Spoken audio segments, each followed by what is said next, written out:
हाय, कैसे हैं आप लोग। तो आज के लेक्चर में हम लोग one of the most important fuel cell जो आप सबके लिए भी बहुत ज़रूरी है, फ्यूल सेल।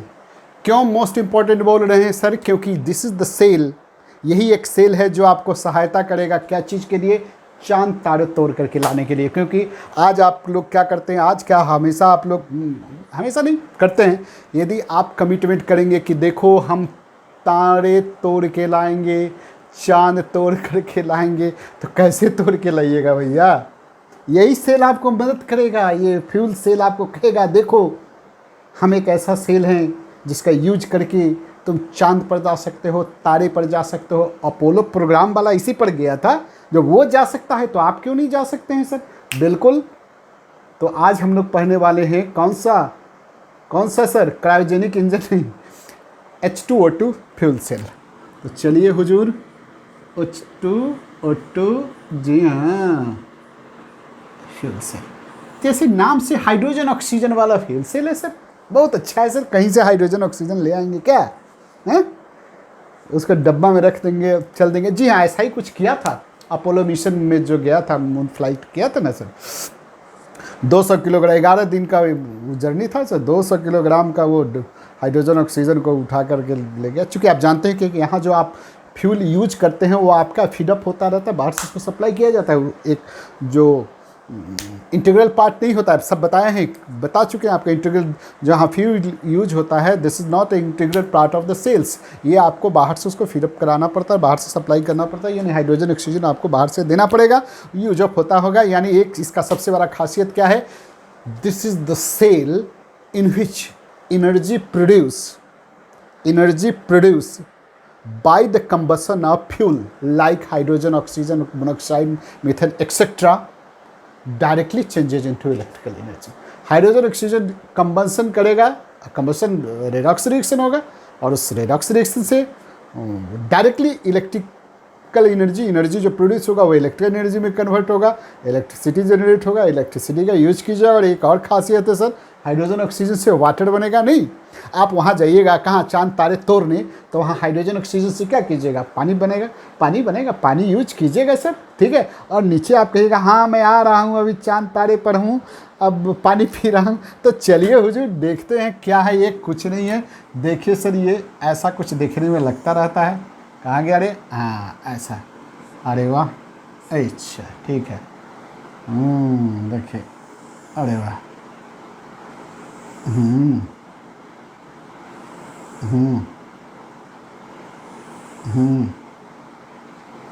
चलो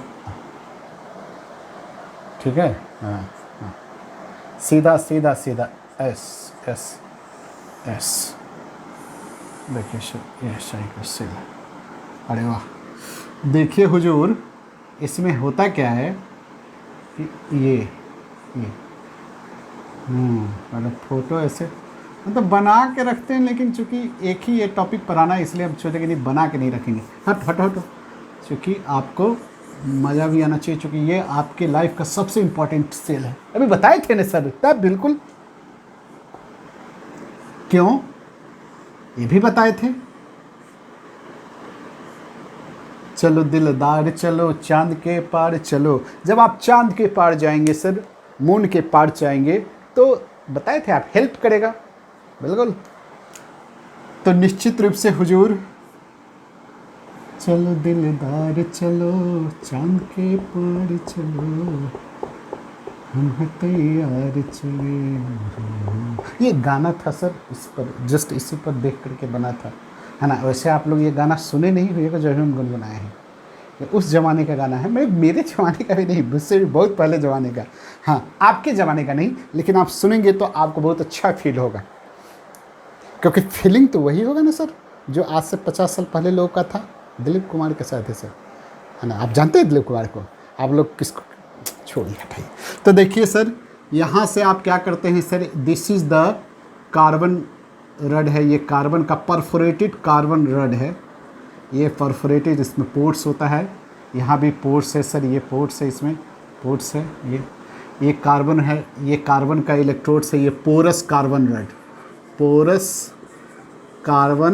रड है, ठीक है सर, जो एनोड की तरह काम करता है, एनोड ये प्लस की तरह काम करता है, filled with suitable catalyst, suitable catalyst भरा रहता है। यहाँ से देखिए सर, यहाँ लिखा गया, चलो यहाँ देखिएगा, यहाँ से देखिए, ये मत देखिएगा, मतलब ज़रूर देखिएगा, ये हाइड्रोजन गैस देते हैं। देखिए सर, इससे हाइड्रोजन गैस यहाँ से हम सप्लाई करेंगे। चलो जी, हम लिख दिए हैं सर, ये हाइड्रोजन। अच्छा ठीक है, इसको बड़ा बना देते हैं, अपने पता चलने लगेगा हाइड्रोजन जा रहा है, हाइड्रोजन जा रहा है। चलिए, ये क्या है, ये भी पोरस कार्बन का रड है सर, कार्बन का रड है ना, जो कैथोड की तरह काम करता है, ये भी फिल्ड विथ है सुटेबल इलेक्ट्रोड से। इसमें इलेक्ट्रोड, सुटेबल इलेक्ट्रोड नहीं, कैटलिस्ट कहिए, कौन सा catalyst sir, PT, PD, AU, AG, AU नहीं, AG, ETC से इससे भरा रहता है सर। तो निश्चित रूप से आप इधर से क्या करते हैं, ऑक्सीजन सप्लाई करते हैं सर, इधर से ऑक्सीजन देते हैं, इधर से हाइड्रोजन देते हैं। ये देखिए, ये हम बनाए हैं पोरस कार्बन का रड है, ये पोरस कार्बन का रड है जो कैथोड की तरह काम करता है। ये मेरा पोरस कार्बन का रड है जो एनोड की तरह काम करता है, ये प्लस है, ये माइनस है। और बीच में है सर ये मेरा कंसंट्रेटेड एक्वस KOH या NaOH, जो मेरा क्या चीज़ है, इलेक्ट्रोलाइट की तरह काम कर रहा है। ये मेरा इलेक्ट्रोलाइट है सर, ओके। और यहाँ देखिए सर, ये बाद में यहाँ से मेरा पानी उनी बनेगा, यहाँ से देखिएगा ये बनेगा, वाटर बनेगा, यहीं से ना पानी बनेगा सर, जिसको आप यूज कीजिएगा। चलिए, तो होता क्या है सर इसमें, यहाँ से दोनों here the H2 and O2 gas bubbles through the porous carbon electrode into the concentrated aqueous NaOH। हम क्या करते हैं, हाइड्रोजन ऑक्सीजन को पोरस कार्बन इलेक्ट्रोड्स के द्वारा किसमें, एक्वस NaOH और KOH में सप्लाई करते हैं। क्या चीज़ सप्लाई करते हैं, हाइड्रोजन ऑक्सीजन इसमें भेजते हैं, किसके द्वारा, इधर से भेजेंगे, इसे से डालेंगे तो इससे पोरस से होते हुए यहाँ पहुँचेगा, कहाँ पहुँचेगा, यहाँ पहुँचेगा। और यहाँ कुछ होगा, क्या होगा, यहाँ होगा, अरे यहाँ नहीं होगा तो यहाँ वहाँ होगा, लेकिन ये जब जाएगा, ये सब जाएगा तब तो कुछ होगा। चलिए सर, क्या होता है सो देख लेते हैं। देखने से पहले से देखिए, एट एनोड, एनोड कहाँ है, हाइड्रोजन। देखिए ये H2, अरे वाह, ये H2 जो है, समझे सर, ये OH से, देखिए, अरे वाह, देखिए 2H2, देखिए ये 4OH माइनस और इलेक्ट्रॉन निकलेगा। इसको तो मिटाना पड़ेगा सर, थोड़ा लिख लीजिएगा तो हम मिटाने में हमको अच्छा रहता। तो चलिए हम लोग देखते हैं, देखिए इसका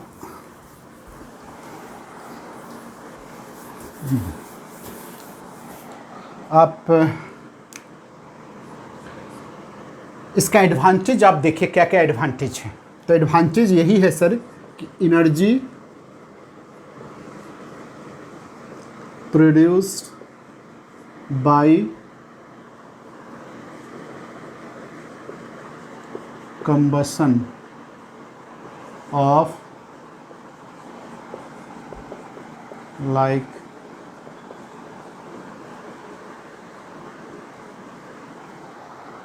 ETC। ये हमारे यहाँ यूज़ तो यही दोनों होता है, लेकिन और किसी में हाइड्रोजन CH4 मीथेन CO ये भी यूज हो सकता है। डायरेक्टली चेंजेज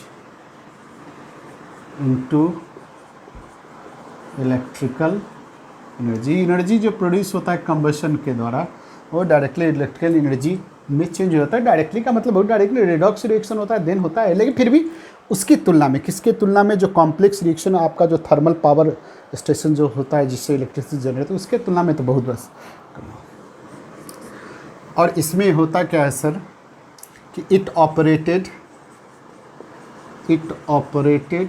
एट टेम्परेचर कितना सर, इतने डिग्री पर ये ऑपरेट होता है, ठीक है। लो टेम्परेचर है, यानी ये लो टेम्परेचर पर ये ऑपरेट होता है। इट जनरेट,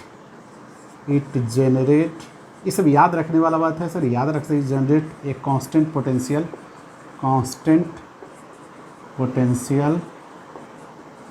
ऑफ 0.9 वोल्ट, याद रख सकते हैं सर। देखिए थ्योरेटिकली ये तो माना जाता है कि इसकी एफिशिएंसी 100% है, लेकिन आप इस पर बिना कोई आपको परेशान किए हुए, बिना कोई बहस किए, आप जानते हैं कि 100% एफिशिएंसी जो एफिशिएंसी जिसको कह सकते हैं, ये संभव नहीं है। तो प्रैक्टिकली इसका एफिशिएंसी 60 से 70% के आसपास होता है। थ्योरेटिकली इसका एफिशिएंसी को 100% लोग कहता है, 95% भी कहता है। तो जो भी है बेहतर तो सबसे है, क्योंकि थर्मल पावर स्टेशन में जो इलेक्ट्रिसिटी जनरेट होगा उसमें उसका एफिशिएंसी 40% से लेस देन होता है। तो निश्चित रूप से ये सबसे क्या है, 100 हो ना हो बेहतर तो है, ठीक है सर। एफिशिएंसी ऑफ सेल है ना, थ्योरेटिकली तो ये क्या है 100% माना जाता है, लेकिन प्रैक्टिकली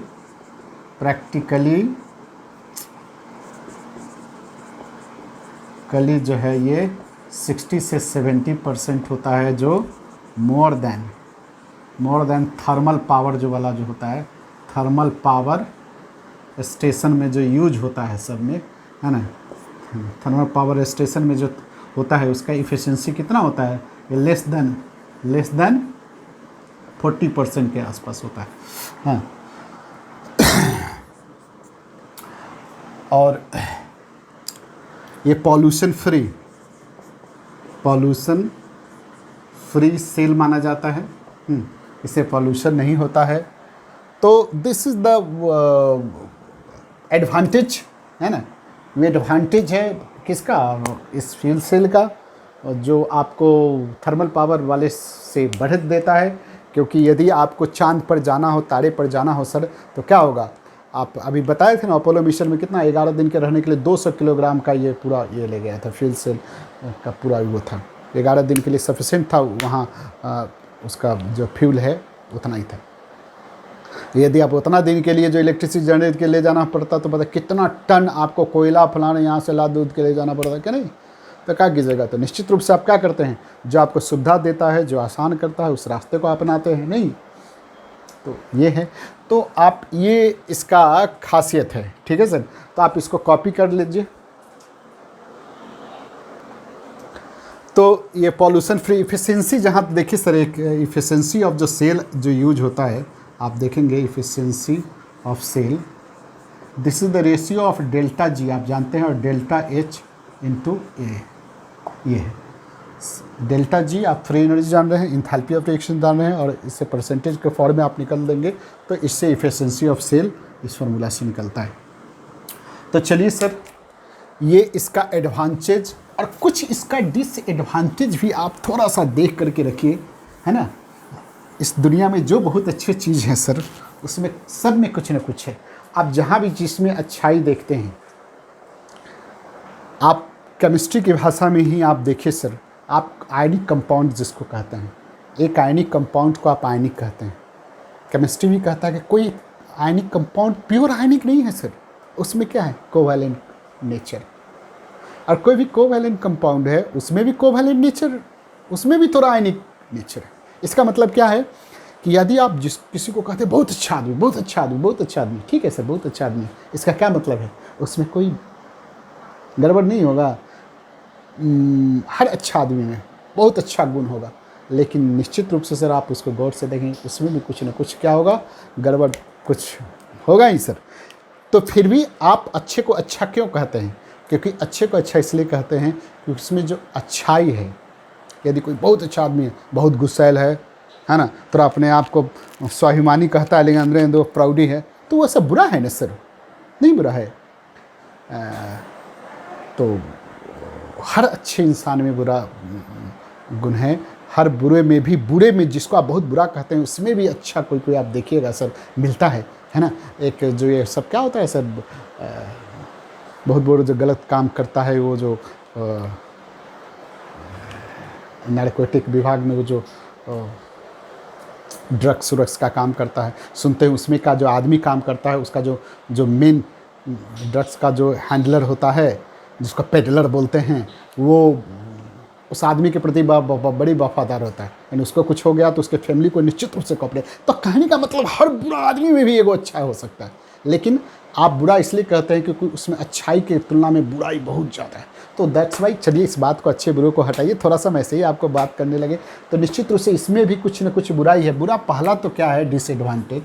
डिसएडवांटेज इसमें ये है सर, डिसएडवांटेज ये है सर कि इसमें प्रोवाइडिंग 3 फिजिकल स्टेट, आपको 3 फिजिकल स्टेट आपको देना पड़ता है। Providing contact of 3 physical state is very difficult in fuel cell, है ना। कैसे? आप फ्यूल जो यूज होता है, यहाँ जो फ्यूल यूज होता है वो गैसियस स्टेट में है, जो इलेक्ट्रोड यूज होता है वो सॉलिड स्टेट में है, और जो इलेक्ट्रोलाइट यूज होता है वो क्या है, लिक्विड स्टेट में। तो तीनों को आपको क्या करना है, कांटेक्ट कराना, तब तो आपका सेल ऑपरेट करेगा प्रॉपरली। तो this is one of the most difficult task. 3 अलग अलग दिमाग वाले, 3 अलग अलग स्वभाव वाले को एक साथ हैंडलिंग करना, नहीं कितना डिफ़िकल्ट हो सकता है। तो ये एक डिफ़िकल्टीज है। दूसरा कि इसमें जो कैटलिस्ट यूज होता है वो थोड़ा एक्सपेंसिव है। पीटी पीडी ये सब जो यूज होता है इलेक्ट्रोड में वो थोड़ा एक्सपेंसिव है। साथ साथ गैसियस फ्यूल को लो टेम्परेचर और हाई प्रेशर पर, लो टेम्परेचर पर खास करके हैंडलिंग करना, है ना, वेरी डिफ़िकल्ट है ना। कहने के लिए कुछ भी कर दीजिए तो वो वेरी डिफ़िकल्ट। तो this is the 3 main disadvantage है। तो वही इसी को लिख दें। पहला जो आपको हम बताए थे, इसको तो कोई ज़रूरत नहीं, बस चूँकि लास्ट एक ही टॉपिक पढ़ना है तो लिख लेते हैं। Providing contact between 3 phases needed in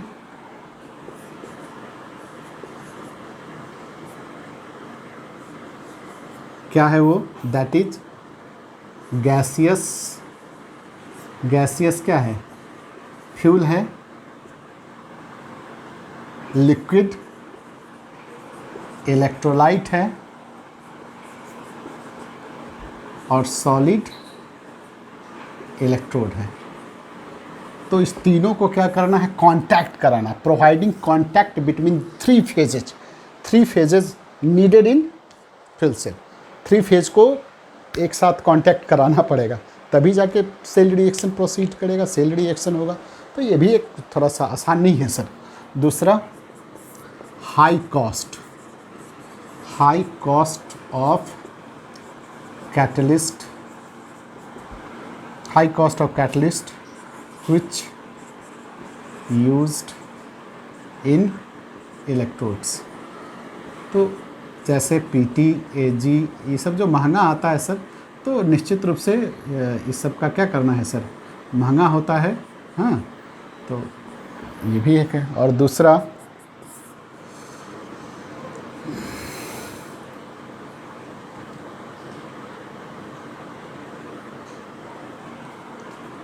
handling gaseous fuels at low temperature is very difficult।